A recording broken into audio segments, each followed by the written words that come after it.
ഇന്നിപ്പോൾ സൺഡേ ആയതുകൊണ്ട് രാവിലെ മദ്രസും കാര്യങ്ങളൊക്കെ ഉണ്ടായിരുന്നു കേട്ടോ.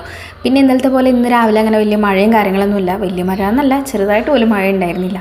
അപ്പോൾ ആരും തന്നെ തുണികളൊക്കെ തിരുമ്പാൻ വേണ്ടിയിട്ട് ഒന്ന് സോപ്പ് പൊടി ഇട്ട് വെച്ചു. കാരണം കുറച്ചെല്ലാം സോപ്പ് പൊടി ഇട്ട് കഴിഞ്ഞാൽ പിന്നെ നമുക്ക് തിരുമ്പാൻ കുറച്ചുകൂടി എളുപ്പമായിരിക്കുമല്ലോ. അപ്പോൾ അതൊന്ന് കുതിർന്ന് സെറ്റായി വരുമ്പോഴത്തേക്കും ഈ ഒരു സൈഡൊന്ന് വേഗം പുല്ല് പറിച്ചെടുക്കാമെന്ന് വിചാരിച്ചു. കാരണം ഇവിടെ അങ്ങനെ അധികമല്ല, കുറച്ചുള്ളൂ.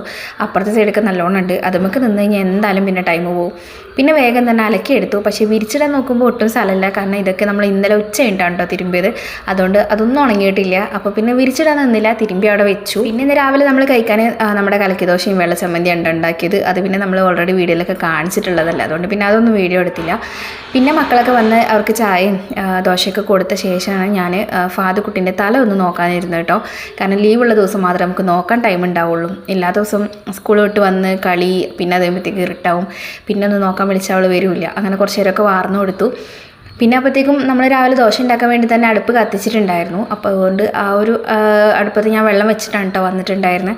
അപ്പോൾ വെള്ളം തിളച്ചപ്പോൾ പിന്നെ കുടിക്കാനുള്ള വെള്ളം മാറ്റി വെച്ചു. പിന്നെ ബാക്കിയുള്ളതിൽ വേഗം അരിയും കൂടിയിട്ടിട്ടുണ്ടായിരുന്നു. ഈ പ്രാവശ്യം നമുക്ക് റേഷൻ കടയിൽ നിന്ന് കിട്ടിയ അരി നല്ല അരിയാണ് കേട്ടോ. അതായത് പെട്ടെന്ന് വെന്ത് പോകുന്ന അരിയല്ല, കുറച്ച് ഒരു വേവൊക്കെയുള്ള നല്ല അരിയാണ് കേട്ടോ.